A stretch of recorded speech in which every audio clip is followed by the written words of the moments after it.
మనం నిజామాబాద్ వెళ్దాం. నిజామాబాద్లో మా ప్రతినిధి నవీన్ మనకి అందుబాటులో ఉన్నారు. ప్రధానంగా సొంత పార్టీ నేతలపైన ఎమ్మెల్సీ కవిత ఫైర్ అయినటువంటి పరిస్థితి కనిపిస్తుంది. అక్కడ 2019 ఎన్నికల్లో తమ ఓటమికి సొంత పార్టీ నేతలే కారణమని కూడా ఆమె కొన్ని ఆరోపణలు చేసినటువంటి పరిస్థితి. నిజామాబాద్లో పార్లమెంటు స్థాయి నేతలతో సమావేశమయ్యారు కవితకి. ఈ నేపథ్యంలోనే ఇలాంటి కామెంట్స్ చేసినటువంటి పరిస్థితి కనిపిస్తుంది. కేటీఆర్ సమక్షంలోనే ఆవేదనను బయటపెట్టారు కవిత.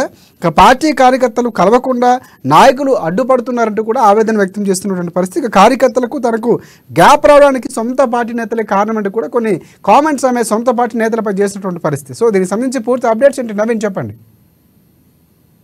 Thank you Rajasekhar. Nizamabad CM KCR కూతురు కవిత ఒక హాట్ కామెంట్ చేశారు. అయితే సొంత పార్టీ నేతలపై కూడా కవిత ఫైర్ అయ్యారు. అయితే ముఖ్యంగా నిన్న పార్లమెంట్ ఎన్నికల దగ్గర పడడంతో కూడా నిన్న హైదరాబాద్ లోని బిఆర్ఎస్ భవన్ లో ఇటు నిజామాబాద్ జిల్లా పార్లమెంటు స్థాయి సమావేశం ఏర్పాటు చేశారు. అయితే దీనికి BRS party working president KTR తో పాటు నిజామాబాద్ పార్లమెంట్ సంబంధించిన 5 నియోజకవర్గాలకు సంబంధించినటువంటి తాజా మాజీ ఎమ్మెల్యేలు ఎమ్మెల్యే దాంతో పాటు జిల్లా అధ్యక్షుడు అలాగే ముఖ్య నాయకులు కూడా హాజరయ్యారు. అయితే ఈ సమావేశానికి ఎమ్మెల్సీ కవిత కూడా హాజరైంది. అయితే ముఖ్యంగా ఈ సమావేశంలో ఎమ్మెల్సీ కవిత ఇటు మాజీ ఎమ్మెల్యే కావచ్చు మాజీ ఎమ్మెల్యేలపై కూడా కొన్ని వ్యాఖ్యలు చేశారు. అయితే 2019 ఎన్నికల్లో తాను ఎంపీగా ఓడిపోవడానికి కారణం అప్పటి ఎమ్మెల్యేలే కారణం అంటే కూడా ఒక హాట్ కామెంట్ చేశారు. అయితే ముఖ్యంగా 2000 అంతకుముందు జరిగినట్టు అసెంబ్లీ ఎన్నికల్లో పూర్తిగా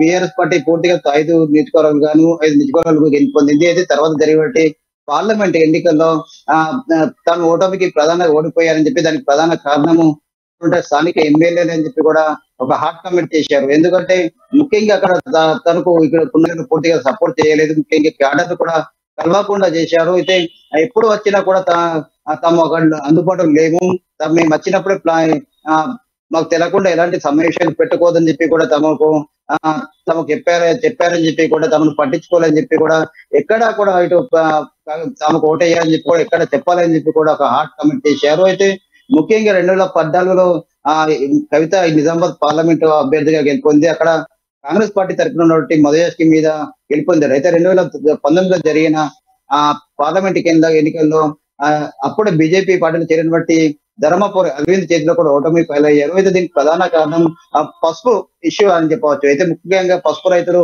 తాను అధికారంలోకి వస్తే పసుపు బోర్డు చేస్తా అని చెప్పి కూడా కవిత చెప్పారు. అయితే చెప్పిన మాట ప్రకారం తేకపోవడంతో కూడా చాలా మంది పెద్ద ఎత్తున పసుపు రైతులు ఎమ్మెల్సీ కవితకు వ్యతిరేకంగా 2100 పైగా నామినేషన్ చేశారు. అయితే ఈ ఇష్యూ పెద్దగా రోజుకు పెద్దగా అయినప్పటికీ కూడా అక్కడ ఉన్నటువంటి స్థానిక ఎమ్మెల్యేలు తన దృష్టికి తీసుకురాలని చెప్పి ఏదో చిన్న సమస్య అని చెప్పి తాత్కారం చేశారని చెప్పి కూడా చెప్పారు. అయితే ఖచ్చితంగా తన దృష్టికి తీసుకొస్తే అక్కడనే పసుపు రైతులతో మాట్లాడేదని చెప్పి అయితే అక్కడి సమస్య వాళ్ళకి ఏదో ఒక హామీ ఇచ్చేదాని అని అయితే దాంతో వాళ్ళు కూడా ఎవరైతే నామినేషన్ తనకు వ్యతిరేకంగా వేశారో అది విరింపి చేసేదాని అని దాంతో తాను గెలిచే అవకాశాలు ఉన్నాయని చెప్పి కూడా ప్రధానంగా చెప్పారు. అయితే దీంతో పాటు మొన్న జరిగిన అసెంబ్లీ ఎన్నికల్లో పూర్తిగా నిజామాబాద్ జిల్లాకు సంబంధించి కూడా కేవలం ఒకటే ఒక స్థానం గెలుపొందారు. మొత్తం పార్లమెంట్ పరిధిలో 7 నియోజకవర్గాలకు గాను కేవలం 2 నియోజకవర్గాల్లోనే ఇప్పుడు బీఆర్ఎస్ పార్టీ గెలుపొందింది. గతంలో చూసినట్టు 2 సార్లు